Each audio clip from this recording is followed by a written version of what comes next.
ଆପଣମାନଙ୍କୁ ପ୍ରଥମେ କ୍ଷମା ମାଗୁଛି କାହିଁକିନା ମୁଁ ଯେଉଁ ଥମ୍ବନେଲ୍ ପକାଇଛି ସେଥିରେ ଓଡ଼ିଆ ଭୁଲଭାଲ ଲେଖା ହେଇଛି। ମୁଁ ଥମ୍ବନେଲ୍ଟା ସବୁବେଳେ ଚେଷ୍ଟା କରେ ଚାଟ୍ ଜିପିଟି ବା ଜେମିନି ଏଆଇରେ ତିଆରି କରିବା ପାଇଁ। ଛଅ ପ୍ରମ୍ପ୍ଟ ଦେଲା ପରେ ବି ସେ ଓଡ଼ିଆକୁ ଠିକ୍ ସେ ଲେଖିପାରୁନାହିଁ। ତେଣୁ ମୁଁ କ୍ଷମା କରୁଛି। ଯେଉଁ ଥମ୍ବନେଲ୍ଟା କରିଛି ତା ଦେହରେ ଓଡ଼ିଆ ଭୁଲଭାଲ ଲେଖା ହେଇଛି। ମୁଁ ଟପିକ୍ଟା ଲେଖିଦେଇଛି ଡେସ୍କ୍ରାଇବ୍ ଆପଣ ଦେଖିଦେବେ ହେଲା। ଜୟ ଜଗନ୍ନାଥ। ଭିଡ଼ିଓଟା ଦେଖନ୍ତୁ। ଆଜି ଏଇଟା ହେଉଛି ଆମ ଘର କୁଜଙ୍ଗ। ଆମର ଗୋଟେ ୱେୟାର ହାଉସ୍ ହେବ ଆଉ ଗୋଟେ ଦୋକାନ ହେବ। ଇଏ ହେଲା ଆମ ସାଙ୍ଗ।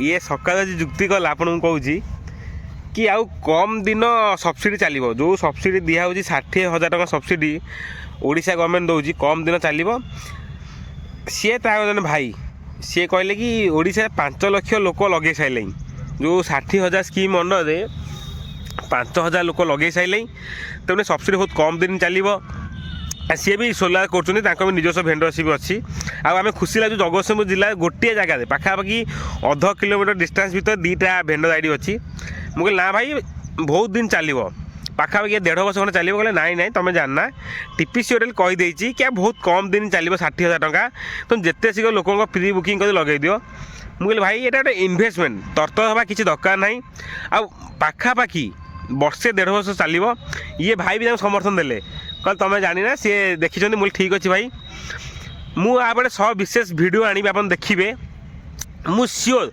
ये 1.5 वर्ष आगे चलो कहीं चलो केमी चलो मुझे वीडियो करी फुल वीडियो गोटे पकेबी आपन देखिए आउ यही भाई को भी मुझे भूल प्रमाणित करी लिंक भी आपको पठेबी ये कही कि 78,000 टका चलो पाखा 5 वर्ष चलो मोदीजी थी जगह चलो कि 60,000 टका भाई कही मुझे कहले आज्ञा देखो बहुत कारण अच्छी कारण जो सब्सिडी अलटमेंट होता पाइनि आ सबुठ बड़ कथा इलेक्शन आदि एवं सब्सिडी कमेदेवे इलेक्शन में प्रभावित हम बीजेपी सरकार मोहन सरकार ये कहले ना मुझे वीडियो आनी आप देखो जय जगन्नाथ।